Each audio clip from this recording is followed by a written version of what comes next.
नमस्ते, मैं रचना लचकेबाग में 365 डेज 365 स्टोरीज हम कवर कर रहे हैं। इस माध्यम से हम रोज अलग-अलग क्षेत्र में काम करने वाले लोगों से बातचीत करते हैं। और आज हमारे साथ एक बहुत ही प्रभावशाली व्यक्तिमत्व है, जिन्होंने अब तक 2000 से अधिक कारीगरों के साथ काम किया है। वैसे ही वो एनजीओज और महिला बचत गट के साथ भी काम करते हैं। हमारे साथ है थिंग्स एक्सेट्रा के फाउंडर शिवकला मैडम। अधिक जानकारी हम उनसे लेंगे। नमस्ते मैडम।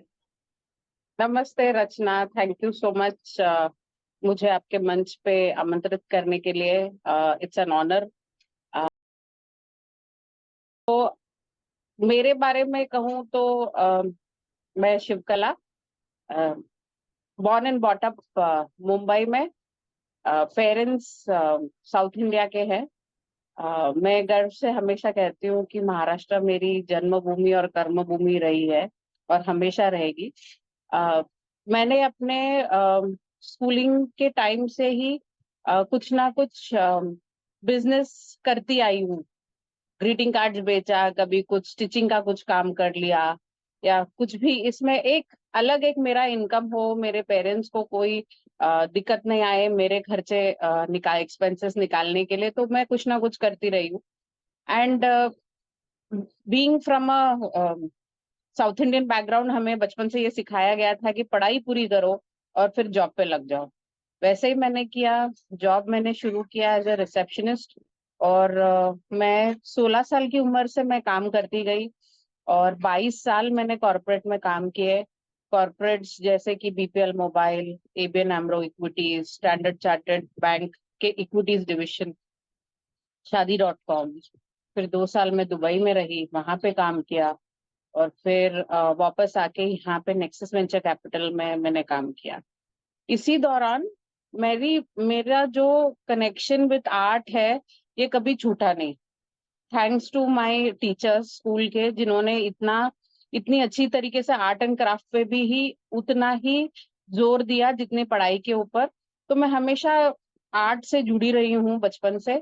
एंड ये मेरे एक एक्स बॉस बॉस ने ये देखा, और उन्होंने कहा कि यार, तुम इतनी अच्छी तरीके से ये सब चीजें अपना डेस्क सजा के रखते हो, सब करते हो, एंड तुम्हारा जो थॉट प्रोसेस है वो एम्प्लॉय जैसा नहीं है, सो यू शुड स्टार्ट, तुम अपना खुद का कुछ शुरू करो। ऐसे में जन्म हुआ थिंग्स एक्सेट्रा का 2013 में। तो जब मैंने शुरू किया थिंग्स एक्सेट्रा, तब ये था कि हम हैंडमेड वेडिंग इनवाइट, शादियों के जो कार्ड्स, आजकल जो स्टाइल बन गया है कि बड़ी बॉक्सेस और बहुत ही लैविश वे में होता था, वो चीज मैं 2013 में मैं करती थी। एंड जो कंपनीज के सीनियर ऑफिशियल्स हैं, उनके लिए अपने पर्सनलाइज स्टेशनरी, ये मैं काम करती थी, ये मैं बना के देती थी उनको। और फिर ये काम कुछ महीनों तक मैंने किया। फिर मैं एक एनजीओ के पास गई थी, किचन गार्डनिंग, तो मुझे फार्मिंग और गार्डनिंग का काफी शौक है, तो वो सीखने गई थी। तो जब वो सीखने गई, वहां पे देखा कि कुछ प्रोडक्ट्स यहाँ पे उनके शेल्फ में लगे हुए हैं धूल मिट्टी में। तो पूछा तो कहा कि नहीं, वो बिक नहीं रहे, तो ऐसे ही पड़े हुए हैं। तो मैंने कहा मुझे दे दो, मैं आपको उसको ठीक करके देती हूँ। तो फिर मैं घर लेकर आई, उसको थोड़ा ठीक ठाक किया, उसकी डिजाइनिंग में थोड़ा कुछ चेंजेस किया, और वापस उनको दे दिया। देने के बाद वो बिके, वो प्रोडक्ट्स, तो वो भी खुश हो गए कि काफी दिनों से जो पड़ी इन्वेंट्री थी, वो भी काम में आ गई, वो उसका भी सेल हुआ। तो उन्होंने फिर रिक्वेस्ट किया कि मैं उनको डिजाइनिंग में हेल्प कर सकती हूँ क्या। तो डिजाइनिंग में मैंने फिर उनके साथ काफी काफी समय तक वॉलंटरी काम किया। फिर बिकॉज शादी.com का एक्सपीरियंस था और पता था कि इंटरनेट की ताकत क्या है, तो फिर मैंने उनके प्रोडक्ट्स एक वेबसाइट पे डाली, और वेबसाइट से मैं उनके प्रोडक्ट्स बेचने लगी। उनके लिए काफी सारा सेल्स ला पाई मैं। उनके डिजाइनिंग में बहुत सारे चेंजेस लाए, तो ऐसे उनका सेल्स अच्छा खासा बढ़ता गया। फिर उन्होंने मुझे दूसरे एनजीओ से कनेक्ट कराया कि उनको भी हेल्प करे। ऐसे करते करते सालों गुजर गए। फिर एनजीओ ने मुझे दूसरे आर्टिस्ट से मिलाया, दूसरे आर्टिस्ट को भी हम ट्रेन करते गए। ऐसे अब 11वें साल में हम 2000 से अधिक जो पारंपरिक कलाकार हैं, और जो एनजीओज हैं, अराउंड 32 एनजीओस है, इनके साथ हम 25 स्टेट्स में काम कर रहे हैं। इसमें हम उनके जो बनाए हुए प्रोडक्ट्स हैं ये हम उनके लिए मार्केट लाने की कोशिश करते हैं, इंडिया में और इंडिया के बाहर। उनको नए प्रोडक्ट्स बनाने के लिए हम ट्रेन करते हैं, उनका प्रोडक्शन कैपेसिटी कैसे बढ़ाएं, उनके प्रोडक्शन कॉस्ट कैसे घटाएं, ये सब चीजों में हम काम करते हैं। एंड देन ओवरऑल अगर हमें कोई कम्युनिटी के साथ काम कर रहे हैं तो वो कम्युनिटी कैसे बढ़े, क्योंकि जब हम जाते हैं ट्रेन करने, ये देखते हैं कि ये जो कम्युनिटी से बहुत ही ऑर्थोडॉक्स होते हैं, बाहर के लोगों को आना मना होता है, या वहाँ पे मेल पॉपुलेशन का ज्यादा जोर चलता है। आप देखते हैं कि भारत में अभी तक वो प्रथा चली आ रही है कि औरतें घर के बाहर नहीं जा सकती, तो उनको वापस से काउंसिल करना, ट्रेन करना, सब मिलके काम करे, ज्यादा हाथ मिले काम करने के लिए, ये सब चीजों के लिए हम उनको ट्रेन करते हैं। और उनकी जो कम्युनिटी की डेवलपमेंट होती है उसमें भी हम फोकस करते हैं। इसमें बहुत साथ दिया है हमें, फॉरेस्ट डिपार्टमेंट ने दिया है, गवर्नमेंट डिपार्टमेंट्स ने दिया है, कम्युनिटी डेवलपमेंट ऑफिसर्स ने हमारा काफी साथ दिया है। And to add to it जो कॉर्पोरेट्स हैं उनके CSR एक्टिविटीज के थ्रू भी हमें इसमें काफी मदद मिली है। तो ये इस तरीके से ये जर्नी चला आ रहा है। और कोविड के टाइम पे हमें मौका मिला BMC के साथ काम करने। BMC के साथ, that is Bombay municipal corporation के अंडर जो बचत गट रजिस्टर्ड है, उनके लिए हम कुछ एम्प्लॉयमेंट जनरेशन एक्टिविटी हमने किया in hands with Lions club, कि उनका एक प्रोजेक्ट था जिसमें हम कुछ बैग्स बना पाए। तो ऑलमोस्ट हमने एक 3-4 महीने में हमने कुछ 17,000 बैग्स बनाए। तो इस तरीके से BMC के साथ भी फिर हमारा काम शुरू हो गया कोविड में। एंड फिर ये देखते देखते ऑलमोस्ट 800 बचत गट मुंबई के हैं जिनके साथ हम अभी जुड़े हुए हैं। और जो कुछ काम हमारे रेफरेंस से हमारे पास आता है पैकेजिंग के लिए, या कोई प्रोडक्ट बनाने के लिए, जैसे टॉयज हो गया या और कोई सिलाई की चीजें हो गई, बैग्स बनाना होगा, तो ये काम हम फिर बचत गट के लेडीज को देते हैं, जो वो अपने घर बैठे ये काम कर सकते हैं। तो इस तरीके से काम चलता आ रहा है ओवर द इयर्स। बहुत अच्छे लोग मिले हैं, बहुत अच्छे लोगों का साथ मिला है। और आप जैसे लोग जो काम हमारा लेकर आते हैं ऑन डिजिटल प्लेटफॉर्म, और जो एक्सपोजर मिलता है, उस वजह से वी आर ब्लेस्ड कि काम चला आ रहा है अभी तक। तो थिंग्स एक्सेट्रा के माध्यम से हम अलग अलग प्रोडक्ट्स लोगों तक पहुंचाते हैं। पर हम लोग जब देखते हैं कि जो कला है वो पारंपरिक होती है, ट्रेडिशनल होती है, तो वो अभी के मॉडर्न एज में हम उसका यूज कैसे कर सकते हैं, उसके बारे में थोड़ा बताइए। ये बहुत ही अच्छा सवाल आपने किया है रचना। क्या होता है, जब इनिशियली जब शुरू किया था, हम कहते थे कि हम हैंडीक्राफ्ट में हैं, हैंडीक्राफ्ट की चीजें हम लाते हैं मार्केट में। तो लोगों की सोच ना बहुत ही नैरो हो जाती है कि हैंडीक्राफ्ट में क्या होगा, हैंडीक्राफ्ट में पेंटिंग होगा या कोई आर्टिफैक्ट होगा, अ, इसके अलावा और हम सोच नहीं पाते। बट बिलीव मी कि हैंडीक्राफ्ट ये जो है, हैंडीक्राफ्ट ये वर्ड है जो हाथ से बनाई गई चीजें हैं, हस्तकला जो है उसको हैंडीक्राफ्ट कहते हैं। तो हस्तकला में कोई भी चीज बना सकते हो आप, वो भले आपके घर में यूज करने वाली चीजें हो, आपकी ऑफिस में यूज करने वाली चीजें हो, आपको किसी को गिफ्ट करना है, आपके कोई भी ओकेशन के लिए आपको कुछ भी देना है, that is anything under the sun, वो चीज हैंडीक्राफ्ट में हम बना सकते हैं। और इसमें बनाने के लिए भी हमारे पास इतने मीडियम्स है। तो हमारे पास वुड है, बैम्बू है, रॉट आयन है, रॉट आयन इज लौ शिल्प जिसको कहते हैं, ब्रास है, कॉपर है, फैब्रिक्स है, पाम लीफ, सुपारी के पत्तों से ब्यूटीफुल प्रोडक्ट्स बनते हैं, अनगिनत प्रोडक्ट्स है। लोग जब मुझे पूछते हैं कि आपके प्रोडक्ट्स क्या है, मैं कहती हूँ कि अगर मेरे पास एक गोडाउन भी होगा ना तो भी कम पड़ जाएगा, इतने सारे प्रोडक्ट्स है हमारे पास। तो ये कोई भी ओकेशन के लिए हम दे सकते हैं, भले वो कॉर्पोरेट हो या आपके इंडिविजुअल घर में शादी, मुंज, बर्थडे, 60th बर्थडे, माइलस्टोन्स जो भी है। कॉर्पोरेट्स में कॉर्पोरेट इवेंट्स हमने किए हैं, कॉन्फ्रेंसेस हमने किए हैं। दिग्गज लोगों को देने के लिए जो प्रोडक्ट्स बनते हैं वो कस्टमाइज करके भी दे सकते हैं। That's been our USP. और इसमें काफी सारे प्रोडक्ट्स हैं। एंड जो हमारा फोकस रहा है रिवाइवल ऑफ आर्ट फॉर्म्स, कि ये आर्ट फॉर्म्स क्या है, क्योंकि आज के तारीख में, आज के क्या, जब मेरे जनरेशन के भी जो लोग हैं उनसे आप अगर पूछो तो वो उनको भी इतना डिटेल में नहीं पता होता है। जो गिने चुने जिसका थोड़ा बहुत मार्केटिंग हुआ है, लोग जानते हैं, या कुछ लोगों ने लाया हुआ है। काफी सारे लोग अब तो इस क्षेत्र में काम कर रहे हैं कि आर्ट फॉर्म्स को मेन स्ट्रीम में लाना। इसके अलावा भी बहुत सारे आर्ट फॉर्म्स हैं जो लोगों को पता नहीं।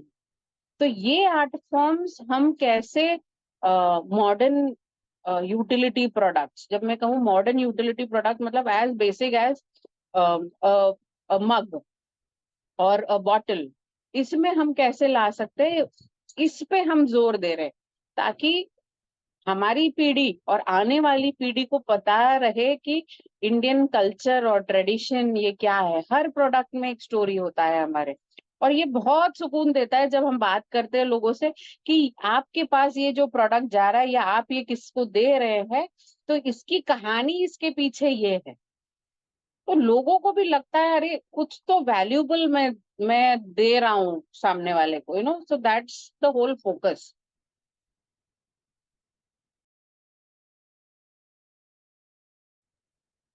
ऐसे कोई प्रोडक्ट्स या आप उदाहरण हमें दे सकते हैं क्या कि जो ट्रेडिशनल है और आपने उसको ट्रांसफॉर्म किया है न्यू एज में?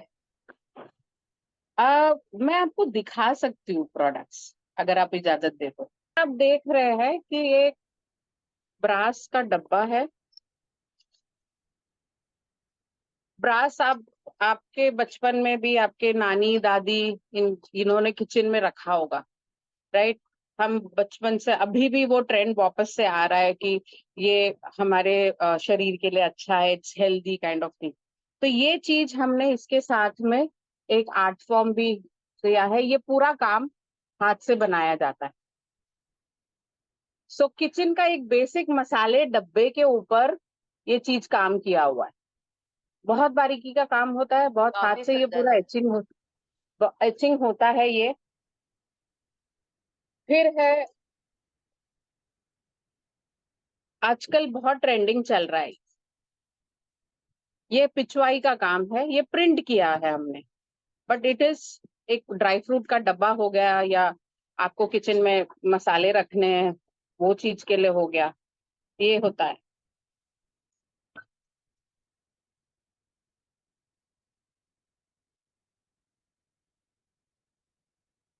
सेम चीज शादी में रिटर्न गिफ्ट देते हैं, वही है। पिछवाई का बॉक्स है ये, इसके अंदर आप गिफ्ट्स रखो और दे दो, ये हो गया। कॉर्पोरेट्स को देने के लिए ये काफी चलता है। ये वारली आर्ट फॉर्म है, जो महाराष्ट्र का आर्ट फॉर्म है। इसे हमने, ये है विजिटिंग कार्ड होल्डर, ये पेन स्टैंड है, और ये कीचेन है। तो ये जाता है कॉर्पोरेट्स में। फिर ये लेटेस्ट रामलला का नया घर, इसको जेमस्टोन का पेंटिंग है ये। जो जेमस्टोन्स है उसको पाउडर करके उसके उससे ये पेंटिंग्स बनाया जाता है। ये की होल्डर है, इसको पूरा कस्टमाइज भी कर सकते हैं अपने थीम के हिसाब से, अपने कंपनी के ब्रांडिंग के साथ। ये सारी चीजें हैं। ये कुछ कुछ चीजें हैं जो हम, ये मैं बता पा रही हूँ आपको। ये अगेन ब्रास का एक डिब्बा है, गिफ्ट बॉक्स है। बहुत बारीक का काम है इसके ऊपर, ये हो गया। सबसे ज्यादा अब जो ट्रेंडिंग चल रहा है, ये सिंदूर की डिब्बी है। This is also in brass. इसके ऊपर लक्ष्मी गणेश है। इसमें काफी सारे पैटर्न्स है। राम सीता हनुमान जी है इसमें। ये भी हल्दी कुमकुम का बॉक्स है। ये बहुत बारीकी का कारीगरी है इसके अंदर। हल्दी और कुमकुम आप रख पाते हो। इसमें बहुत बारीकी का काम है। तो ऐसे काफी सारी चीजें हैं जो हम बनाते हैं। मतलब जब मैं बात करती हूँ अपने प्रोडक्ट्स के बारे में, मुझे इतनी खुशी होती है and I am so excited हर बार। तो लोग यही पूछते हैं कि आपको इतनी खुशी, मतलब क्योंकि प्रोडक्ट्स ही इतने अच्छे बनते हैं। इंडिया में आर्ट की कमी नहीं है एंड जो थॉट लगता है, हर एक पीस बनाने में मेहनत लगती है, वो जब आप सामने वाले से बात करो कि इसके पीछे ये स्टोरी है, तो सामने वाले को भी समझ में आता है उसकी कीमत की। अरे मैं कुछ वैल्यूबल दे रहा हूँ या दे रही हूँ, जिसको भी देना है। तो ओकेशन के हिसाब से हम बात करते हैं हमारे क्लाइंट्स के साथ में कि आपको किसको देना है, आपका और उनका रिश्ता क्या है, मतलब how important is that person to you, क्या क्वांटिटी है, क्या बजट है। उस बेसिस पे हम छोटी चीजों से लेके बड़े बड़े पेंटिंग्स जो होते हैं, वो भी इंडियन आर्ट फॉर्म्स में हम देख पाते हैं।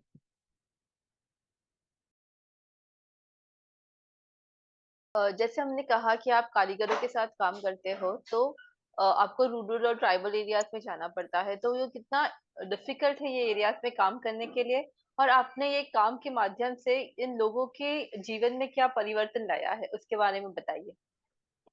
तो जो चैलेंजेस है वो अभी भी आते हैं, क्योंकि आप इट इज वेरी सरप्राइजिंग कि हम मुंबई जैसे शहर में रहने के बावजूद यहाँ से 100 किलोमीटर की दूरी पे भी ना कुछ ऐसे रीजन्स है, प्लेसेस है जहाँ पे बेसिक नेसेसिटी जैसे पानी, इलेक्ट्रिसिटी, ये नहीं है। जब हम जाते हैं अलग अलग प्रदेश में जाते हैं हम, वहां पे एक तो चैलेंज ये होता है कि एक्सेप्टेंस, क्योंकि ऑलरेडी वहां पे एक इकोसिस्टम सेट है, उनका एक एक तरीका है जीने का। जब जाते हैं हम एंड हम कुछ परिवर्तन लाने की कोशिश करते हैं, परिवर्तन हमेशा एक आंदोलन लाता है। That is standard. तो जब ये इनिशियली बहुत तकलीफ होती थी, बिकॉज हमें प्रूव करना पड़ता था कि हम कौन है और हम आपके लिए क्या कर सकते हैं। अब जब जाते हैं ये ऑलरेडी सेट रहता है, बिकॉज हमारे पास वो केस स्टडीज है कि हमने किसके साथ में काम किया और उनके लिए क्या हम कर पाए और क्या कर रहे हैं और उनके जीवन में क्या बदलाव आया है। तो इस वजह से तकलीफ ये होती है कि again like I said, acceptance की बात होती है, फिर कंसिस्टेंसी की बात होती है। थोड़े दिन कर लेते हैं फिर वो लोग छोड़ देते हैं। 100 लोगों में एक या दो इंसान ऐसे होते हैं कि जो सेल्फ मोटिवेटेड है, उनको करना है कुछ लाइफ में आगे, उनका जो अभी का जो सिचुएशन है उससे बेटर करना है। तो ये चैलेंजेस आते ही रहते हैं। और बाकी जो है, एक बार बन जाए प्रोडक्ट, फर्स्ट राउंड अच्छे से बन जाता है, फिर उसको जो कंसिस्टेंसी में उसका क्वालिटी जो मेंटेन करना। आपने अभी जितने भी चीजें देखी है, ये सारे आर्टिस्ट ने बनाई हुई, बट इसकी quality it will never come down, because नीचे आ गया तो फिर बिक नहीं पाएगा। तो वो क्वालिटी मेंटेन करना वो एक चैलेंज हो जाता है। एंड क्लाइमेटिक कंडीशंस भी काफी रोल प्ले करते हैं यहाँ पे हैंडमेड प्रोडक्ट्स में। तो इस तरीके से ये चैलेंजेस आते हैं। बट जो पहले दो जो मैंने कहा, एक्सेप्टेंस और कंसिस्टेंसी जो है, वो अब थोड़ा कम हुआ है, बिकॉज सपोर्ट रहता है इंस्टीट्यूशंस का, डिपार्टमेंट्स का। तो फिर इस वजह से वो थोड़ा बहुत आयन आउट हो चुका है, बट है, कब कभार आ जाता है ऐसा। इंसानों के साथ काम करो तो वो एक चैलेंज हमेशा रहेगा। ये इस काम के माध्यम से आपने अनेक लोगों को ट्रेनिंग दी है, कंसल्टेशन किया है, तो उसके बारे में थोड़ा बताइए। सो ट्रेनिंग्स देते वक्त जब ये शुरुआत हुई सब आर्ट फॉर्म को लेके और ये सब, कोविड में एक एक ट्विस्ट जो आया वो देखा हमने, घर बैठे जो बिजनेसेस हो रहे हैं उसमें बहुत स्प्राउट हुआ, बहुत ही स्पाइक हुआ। लोग घर से खाना बनाते थे या कुछ और चीजें, सिलाई की चीजें बना लिया, मेन स्टार्टेड डूइंग वर्क। अब ये तो वो सिचुएशनल एंटरप्राइजेस थे ये, कि घर बैठे भी कुछ तो कमाए करके वैसा हुआ था। आफ्टर कोविड, कुछ कोविड खत्म होने तक ये कुछ लोगों का काफी अच्छा बढ़ गया और उन्होंने करना शुरू किया। अब करना शुरू कर दिया एट अ सर्टेन टाइम के बाद में, इसके आगे क्या करें ये नहीं पता चल रहा था उनको, और इसको बड़ा कैसे करें। तो वो एक लोग हो गए। दूसरा था कि जो कोविड में भी सोच रहे थे क्या करें, कुछ करना है लेकिन पता नहीं क्या करना है, तो ऐसे लोग भी आने लग गए। तो ड्यूरिंग कोविड टाइम से हमारा ये था कि नए बिजनेस ओनर्स या जिसको कुछ अपना खुद का बिजनेस शुरू करना है, तो इनके लिए हमने हैंड होल्डिंग शुरू किया। इनके लिए हमने कैसे वो अपना मार्केटिंग करे, अपना काम के बारे में लोगों से बात करे, डिजिटल प्लेटफॉर्म कैसे यूज करे। बिकॉज जब मैंने शुरू किया था मेरे साथ में कोई नहीं था, मुझे पता नहीं था कि ये कैसे करना है। तो ट्रायल एरर करके, काफी पैसे गवा के, ये सब चीजों से मैं सीखती गई। बट मेरे में वो था कि रिस्क बेयरिंग कैपेसिटी था, कि ठीक है 10,000 गए, 50,000 जाएगा, इसके ऊपर नहीं जाएगा। बट वो रिस्क बेयरिंग कैपेसिटी मेरे में था, जबकि लोगों में अब नहीं है, वो बहुत कम लोगों में होती है। तो लेसर कॉस्ट में कैसे आप अपना बिजनेस बिल्ड करें, इस पे हम कंसंट्रेट करने लगे और हैंड होल्डिंग करने लगे। और यहाँ पे मैं जो पिछले 3-4 साल से, या रादर 4-5 साल से, जो मैं शेरी ब्लेयर फाउंडेशन यूके के साथ काम कर रही हूँ एज अ वॉलंटरी मेंटोर, ये मुझे बहुत काम में आया। बिकॉज यहाँ पे दुनिया भर के जो लेडीज हैं इनको सपोर्ट देती है ये ऑर्गेनाइजेशन अपना बिजनेस नेक्स्ट लेवल पे लेके जाने के लिए। तो मेंटी एक होती है और एक मेंटोर होता है। तो मेंटोर का काम होता है कि उनको हैंड होल्डिंग करे, उनके जो भी फोकस एरिया में है, और फिर उनका बिजनेस नेक्स्ट लेवल तक लेकर जाए। तो ये मुझे काफी काम में आया कोविड के टाइम पे। तो इस तरीके से हम न्यू बिजनेस ओनर्स के साथ में, और ये business owner not necessary city का हो, वो कहाँ का भी हो सकता है, ही और she can be an artist, जिसको भी अपना खुद का एक बिजनेस शुरू करना है, ये हम उनको ये सपोर्ट देते हैं। तो इस तरीके से आर्टिस्ट, एनजीओस, बिजनेस ओनर्स, इनके साथ में अभी ऑलमोस्ट वी क्रॉस्ड इंडिविजुअल जो ओनर्स, बिजनेस ओनर्स है, हम 200 से अधिक लोगों के साथ पिछले 3 साल में हम काम कर चुके हैं।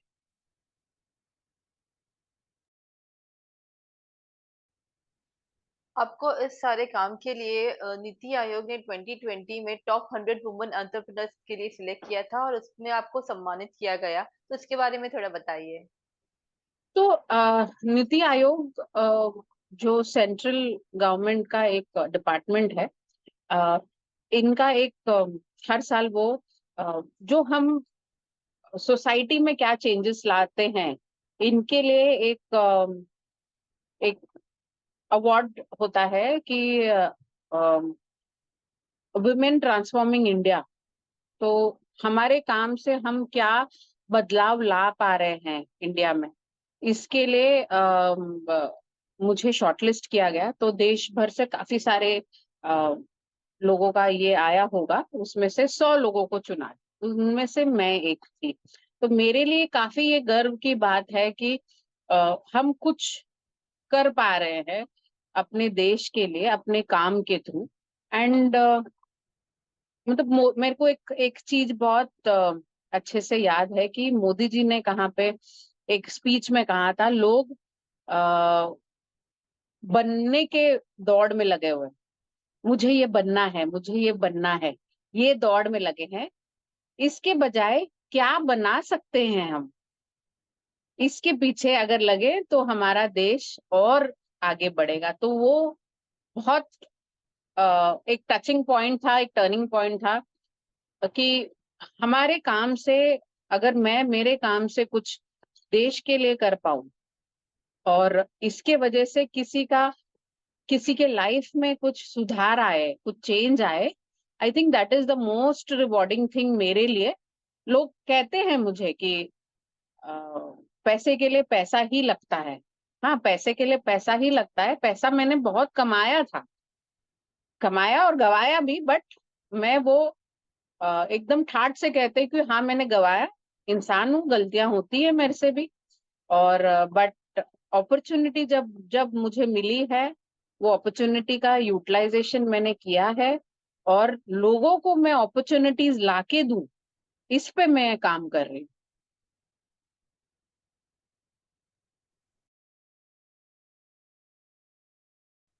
आपको इस जर्नी में आपके फैमिली और फ्रेंड्स ने कैसे सपोर्ट किया, उसके बारे में थोड़ा बताइए। तो फैमिली ने सपोर्ट एज सच किया है, इंटरफियरेंस ना रख के। So that was the support that I got from my family.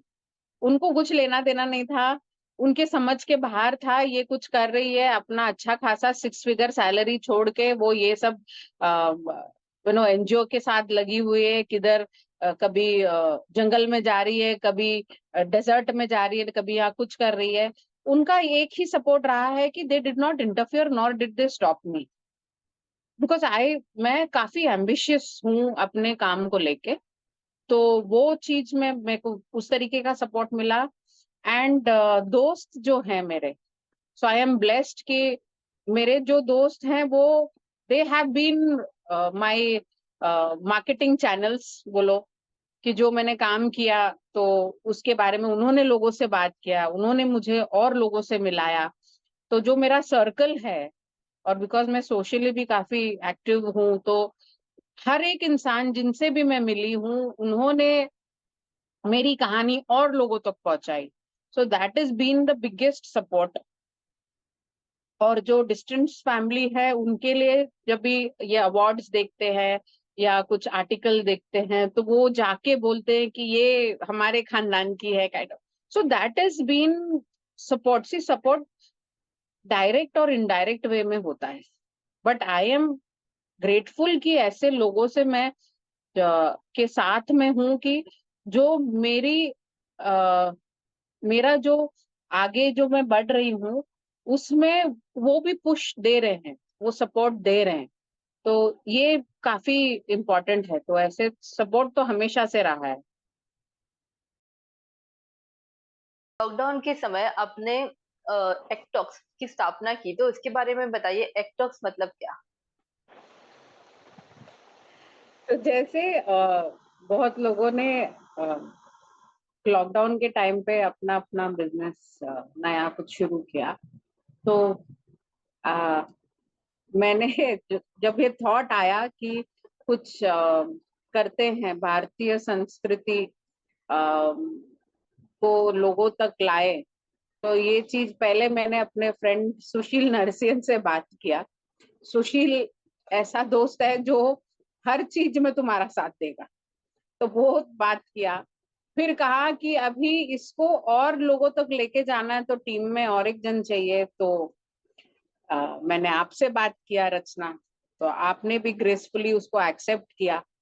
और फिर इस तरीके से act talks, that is art culture and tradition, इसके बारे में हमने सेशंस किए।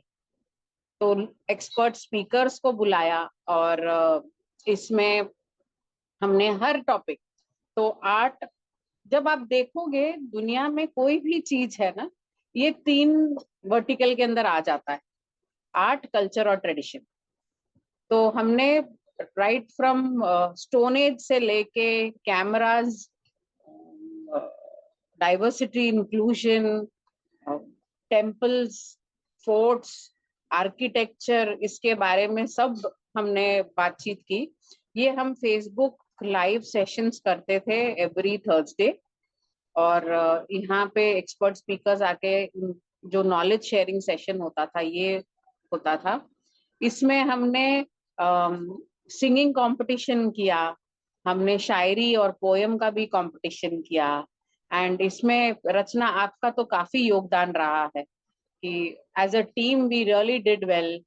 एंड इसको अभी नेक्स्ट लेवल पे जो लेकर जाना है उस पे पिछले 2 साल से हम काम कर रहे हैं कि जब हम इसको मेन स्ट्रीम चैनल्स पे लेकर आए तो एक अच्छा एक बड़ा प्लेटफॉर्म विथ एमिनेंट स्पीकर्स और लेकर आए। इस पे हमारा काम जारी है। इसके अलावा आप नवदृष्टि एनजीओ के साथ भी जुड़े हुए हो, तो इसके बारे में थोड़ा बताइए। तो नवदृष्टि ये आई इज अ एनजीओ जो 25 साल पुराना है। 1996 से डॉक्टर टेकाले और जो प्रेसिडेंट हैं नवदृष्टि के, वो और उनकी wife who is a gynaec, और doctor Tekale is a PhD in afforestation, इन्होंने स्थापित किया था, concentrating on tribal belt of Maharashtra जो है, जो पालघर, वाड़ा, जौहार, ये एरियाज बेल्ट में जो है, इसमें हम काम करते हैं, concentrating on skill development, education, health and afforestation. तो 96 से इतने सारे काम कर चुके हैं इस नवदृष्टि के माध्यम के थ्रू। 2020 में मैं नवदृष्टि के साथ जुड़ी एज अ बोर्ड मेंबर। हमने काफी सारे सीएसआर के अंडर इस इन एरियाज में हमने काफी सारे plantation drives, medical camps, skill development के लिए चीजें, ये सारी हम अभी भी करते आ रहे हैं। मियावाकी फॉरेस्ट इस ये फील्ड में भी हमारा काफी बड़ा योगदान रहा है, because doctor Tekale is an expert in afforestation. तो मियावाकी फॉरेस्ट ये जो कॉन्सेप्ट है, ये अर्बन लैंड्स में इन 1000 स्क्वायर फीट एरिया हम इंडिजिनियस प्लांट्स जो इंडिया में ग्रो होते हैं, जो स्पीशीज हैं, इनको प्लांट करते हैं around 300-350 plants 1000 square feet area में, और इसका एक डेंस फॉरेस्ट बनता है। इस वजह से, प्लांटेशन के वजह से क्लाइमेटिक कंडीशंस भी बेटर होते हैं, एनवायरनमेंट के लिए भी बेनिफिट होता है। तो इसके प्रोजेक्ट्स हमने काफी सारे किए हैं मुंबई में, और देश के अलग अलग जगहों पे भी हमने किया है। एंड नवदृष्टि अपना काम कंटिन्यू कर रहा है, एंड सपोर्ट पार्टनर्स चाहता है कि जो उनको सपोर्ट करे with projects, with funds, CSR के अंडर में। हमने गोदरेज के लिए काफी काम किया, रिलायंस इंडस्ट्रीज के लिए, डॉफ केटल ने हमको काफी सालों से सपोर्ट कर रहे हैं under their CSR activity. डॉफ kettle is a chemical company, तो उन्होंने नवदृष्टि को बहुत अच्छी तरीके से सपोर्ट किया, अभी भी कर रहे हैं विद ग्रांट्स एंड प्रोजेक्ट्स करने के लिए। तो हम ये काम भी जारी है साथों साथ विद थिंग्स एक्सेट्रा। मैं आपको एक आखिरी प्रश्न पूछूंगी। आप कला क्षेत्र में काम करते हो, कारीगरों के साथ काम करते हो, तो इंडिविजुअल्स है, कॉर्पोरेट्स है, गवर्नमेंट ऑफिशियल्स है, वो आपके साथ कैसे जुड़ सकते हैं? अब कोई भी किसी को भी जुड़ना हो इन टर्म्स ऑफ उन्हें कुछ सपोर्ट चाहिए उनके कामों में, या गिफ्टिंग में कुछ रिक्वायरमेंट्स हो, या उनके बिजनेस को कैसे एक्सपैंड करना है, या काउंसलिंग भी फॉर दैट मैटर, ये जुड़ सकते हैं हमारे वेबसाइट के थ्रू। हमारे सोशल मीडिया हैंडल्स हैं, फेसबुक, इंस्टाग्राम, इनके थ्रू भी हमसे जुड़ सकते हैं। thingsetcetera.in इज दी वेबसाइट, इसके थ्रू। एंड नंबर्स तो मेरे मोबाइल नंबर्स तो एनी विच वेज अवेलेबल है ही सब जगह पे, and we will be happy to help in any way that is possible from our side. इसके अलावा आप अनेक लोगों को मेंटरशिप आपने किया है, तो एक लास्ट मैसेज आप लोगों को क्या देना चाहोगे, स्पेशली वुमेन एंटरप्रेन्योर्स को? देखिए, वुमेन एंटरप्रेन्योर्स या women for that matter, women are born entrepreneurs because multitasking वो करते हैं। हमारे डीएनए में ही है वो चीज कि हम एक टाइम पे 4 चीज कर सकते हैं। इसको अगर आपको बिजनेस में क्रिएट करना है, कन्वर्ट करना है, आपको आपका एक नीश क्वालिटी ढूंढना है आपको। तो ये अगर आप ढूंढ पाए तो वेल एंड गुड, नहीं ढूंढ पाए तो we are here to help you. एक ही चीज मैं हमेशा औरतों से कहती हूँ कि जो आपकी खुद की क्षमता है ना, उसको अंडर एस्टिमेट ना करें। Every woman is different and every woman is powerful. वो पावर हम अच्छे के लिए कैसे यूज कर सकते हैं, इस पे अगर हम फोकस करें, we can build amazing enterprises. So be no be confident about yourself. आपने चाहा तो आप कुछ भी कर सकते हो, is what I strongly believe and I tell this to myself every day. Thank you madam, बहुत अच्छा लगा आपसे बातचीत करके और आपकी स्टोरी और आपके काम के बारे में जानकारी लेकर। और 365 डेज 365 स्टोरीज ये मेरे सीरीज में सहभाग लेने के लिए बहुत बहुत धन्यवाद। Thank you. Thank you, Rachna, for inviting me to be part of this amazing story. You and Amit ji have been an inspiration की हर चीज में एक अपॉर्चुनिटी ढूंढना और उसको कंसिस्टेंटली उस पे काम करना, जो पिछले 10 साल से आप दोनों कर रहे हैं अर्थ संकेत के थ्रू, इज माइंड बॉगलिंग की the kind of things that you have done. So thank you and gratitude की आपने मुझे इस मंच पे इनवाइट किया, मेरा स्टोरी, मेरे लाइफ की स्टोरी आपने लोगों तक पहुंचाने की कोशिश की। Thank you so much.